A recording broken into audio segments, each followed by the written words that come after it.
Мулланур Вахитов исемендәге икенче гимназия укучыларга милли билим һәм тәрбия бирүдә 100 елдан артык тәҗрибәсе булган уку йорты.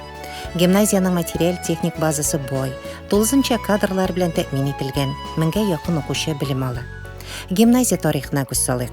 19-20 гасыр шигендә җәмгыятьтәге үзгәрешләргә бәйле рәвештә Чаллыда беренче җәдид мәктәбе ачыла. 1919 елда ул татар совет мәктәбе итеп үзгәртелә. 20 елларда мәктәпкә танылган шәхес Мулланур Вахитов исеме бирелә. 1931 елда икенче мәктәп 7 еллык, 40 елда 10 еллык гомуми мәктәп итеп үзгәртелә. 1990 елда республикада икенче буларак Чаллыда беренче татар гимназиясы ачыла. 1998 елда мәктәпкә гимназия статусы бирелә. Укучыларның ихтыяҗларын күздә тотып, гимназия базасында театр, шахмат, милли көрәш, музыка, бию, журналистика, экология һәм төрле фәннәр буенча түгәрәкләр эшли. Гимназия укучылары татар мәдәнияте дөньясында кайныйлар, җырлар иҗат итәләр, оста итеп башкаралар, матур итеп бийләр. Ике яр, мизаж, вокаль, инструменталь ансамбльләре күпләрегезгә таныштыр, чөнки алар башкалабызда узган музыкаль бәйгеләрдә еш катнашалар, җиңүләр яулыйлар. Татар телендә белем һәм тәрбия бирү милли һәм гомум кешелек кыйммәтләренә юнәлдерелгән уңышлы шәхес тәрбияләүне максат итеп куя. Гимназия республика, регион татар мәктәпләре өчен туган телдә белем һәм тәрбия бирү буенча тәҗрибә уртаклашу мәйданчыгы булып тора. Монда үз телен яраткан чын мөгаллимнәр эшли.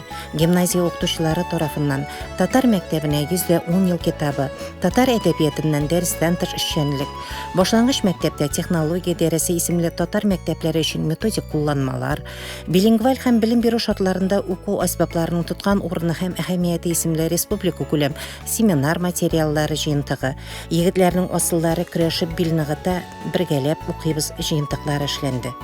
Укучылар иҗатын туплап «Мин дөньяны ачам», «Тәүге имтихан», «Күңел дәфтәре» исемле җыентыклар бастырылды.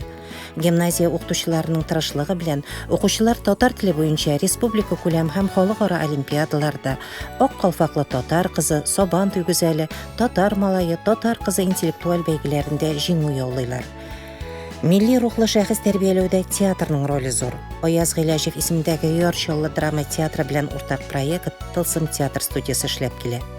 Гимназияда укучылар өчен иҗат мәйданы булган Минем гимназиям гәҗите чыгарыла. Безнең укучылар Иделем Акчарлыгы, Глаголица, Күңел түреннән Рәсәй күләм бәйге җиңүчеләре, Шәүкәт Галиев исемендәге премия лауреатлары. Гимназия укучылары белән очрашуларга Көмеш кыңгырау, Шәһри Чаллы газеталары, Мәйдан, Сабан туй, Салават күпере, Ялкын журналы хезмәткәрләре, танылган блогерлар, театр артистлары бик теләп киләләр. Укучыларның мәкаләләре, иҗат эшләре республика күләм матбугат битләрендә басылып чыга. Бергәләп укыйбыз проектын тормышка ашыру укучыларны матур әдәбият укырга итерә, татар әдипләре белән аралашуга юл ача. Гимназияда Әллүки җыр студиясе эшләп килә. 6 ел дәвамында гимназияда Кызыл Төлке республика күләм татар милли сәнгать бәйге фестивале уздырыла. Гимназия үзенең көрәшчеләре белән дан тота.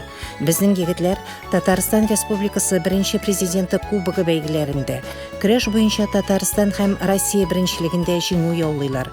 Ел саен гимназияда укучыларны туган телдә фәнни гамәл эшкә тарту, югары уку йортларына әзерләү максатыннан Мулланур Вахитов исемендәге Рәсәй күләм фәнни гамәли конференциясе уздырыла.